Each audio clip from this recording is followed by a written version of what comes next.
নমস্কার। তন্ত্রমন্ত্রে আপনাকে স্বাগত। জীবিত অবস্থায় নিজের শ্রাদ্ধ কেন করে? জীবিত অবস্থায় নিজের শ্রাদ্ধ ও পিণ্ডদান করে সে আর মানুষ নয়। গঙ্গাসাগরে এক রাতে এক ইশারায় থমকে গিয়েছিল সমুদ্র। একজন সাধারণ মানুষ যখন নাগা সন্ন্যাসী হওয়ার দীক্ষা নেন, তখন তাকে জীবিত অবস্থায় নিজের পিণ্ডদান ও শ্রাদ্ধ করতে হয়। এর অর্থ হলো তিনি সংসারের জন্য মৃত এবং তার পুনর্জন্ম হয়েছে। নাগা সন্ন্যাসীরা কেবল সাধু নন, আসলে তারা যোদ্ধা সাধু। আদি শঙ্করাচার্য সনাতন ধর্ম রক্ষার জন্যে এই আখড়ার ব্যবস্থা তৈরি করেছিলেন। তাই তাদের হাতে ত্রিশূল, তলোয়ার ও লাঠি থাকে। তারা শরীরকে ঋতুর সঙ্গে অভ্যস্ত করতে গায়ে কিছু পরিধান করেন না। গায়ে মাথায় চিতাভস্ম তাদের মনে করিয়ে দেয় এই শরীর একদিন ছাই হয়ে যাবে। তারা মাটিতে ঘুমান, দিনে মাত্র একবার ভোজন করেন। নাগা সন্ন্যাসীদের দীক্ষা নেওয়া অত্যন্ত দীর্ঘ ও কঠিন, প্রায় 12 বছর। এই সময় তাদের ধৈর্য ও শক্তির পরিচয় নেওয়া হয়। বহু বছর আগে গঙ্গাসাগর মেলায় এক রহস্যময় ঘটনা ঘটে।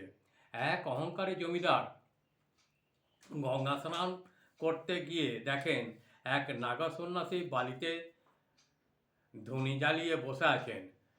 সন্ন্যাসীর জটা আর ধুলো মাখা শরীর থেকে জমিদার উপহাস করে বলেন, তোমরা তো ভণ্ড, গায়ে ধুলা ভস্ম মেখে মানুষকে ভয় দেখাও। তোমাদের মধ্যে যদি সত্যি শক্তি থাকে তবে দেখাও এই উত্তাল সমুদ্রকে শান্ত করে। সন্ন্যাসী শান্তভাবে জমিদারের দিকে তাকালেন।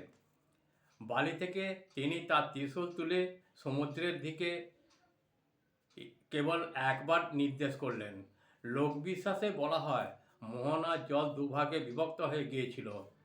এক মাঝখানে একটি শুকনো রাস্তা তৈরি হয়েছিল। সন্ন্যাসী ক্ষীণ স্বরে বললেন, এই ত্রিশূলটি লোহা নয়, এটি সংকল্পের শক্তি। আমাদের অস্ত্র কারুর ক্ষতি করার জন্য নয়, বরং প্রকৃতির সাথে মৈত্রীর জন্যে।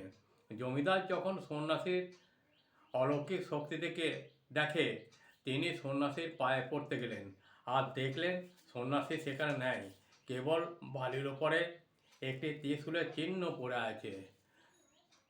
যদি আমার এই প্রয়াসটি ভালো লাগে তাহলে আমাকে একটা শেয়ার, লাইক ও সাবস্ক্রাইব করতে ভুলবেন না। যারা আমাকে সাবস্ক্রাইব করেছেন তাদের উদ্দেশ্যে জানাই আন্তরিক ভালোবাসা ও বড়দের প্রণাম। এইভাবেই আমার পাশে থেকে আমাকে সাহায্যের হাত বাড়িয়ে দিন। আপনাদের একটি সাবস্ক্রাইব আমাকে একটু আলোর দিশা দেখাতে পারে, তাই অনুরোধ, সাহায্যের হাত বাড়িয়ে দিন। শেষে বলি, মা তারা, ঠাকুর রামকৃষ্ণ, মা সারদা, বাবা বামদেব সকলকে ভালো রাখুন, সুস্থ রাখুন ও সকলের মঙ্গল করুন।